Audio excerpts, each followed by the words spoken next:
श्री कृष्ण जी का नाम लड्डू गोपाल कैसे पड़ा।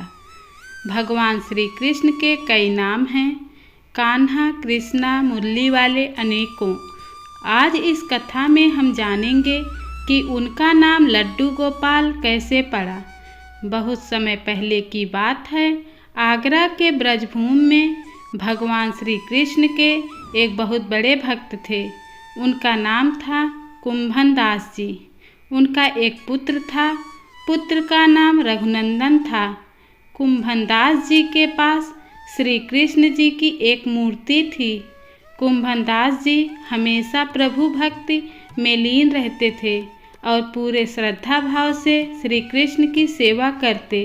वे कहीं आते जाते नहीं थे जिससे भगवान की सेवा में कोई बाधा न हो। पास के ही गांव वृंदावन से उनके लिए भागवत कथा करने का निमंत्रण आया।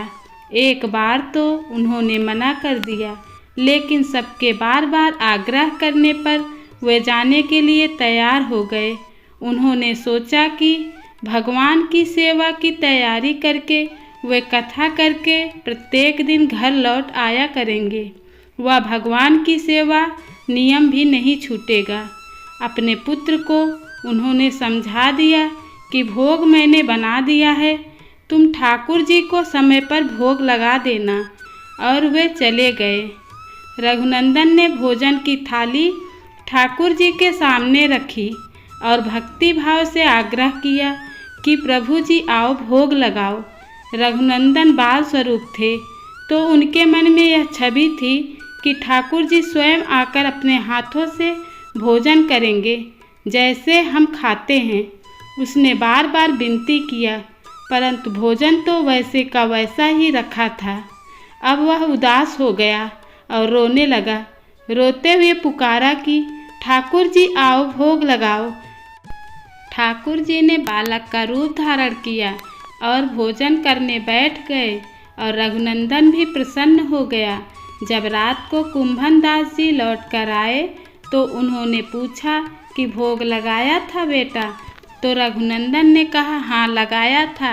उन्होंने प्रसाद मांगा तो पुत्र ने कहा कि ठाकुर जी ने सारा भोजन खा लिया। उन्होंने सोचा बच्चे को भूख लगी होगी तो उसने खुद ही खा लिया होगा। अब तो ये रोज होने लगा कि कुंभन दास जी भोजन की थाली लगाकर जाते और रघुनंदन ठाकुर जी को भोग लगाते। जब प्रसाद मांगते तो रघुनंदन बोलते कि सारा भोजन उन्होंने खा लिया। कुंभन दास जी सोचने लगे कि पुत्र झूठ बोलने लगा है, लेकिन ऐसा क्यों। अगले दिन उन्होंने लड्डू बनाकर थाली में सजा दिए और छुपकर देखने लगे कि बच्चा क्या करता है। रघुनंदन ने रोज की तरह ही ठाकुर जी को बुलाया तो ठाकुर जी बालक के रूप में प्रकट होकर लड्डू खाने लगे।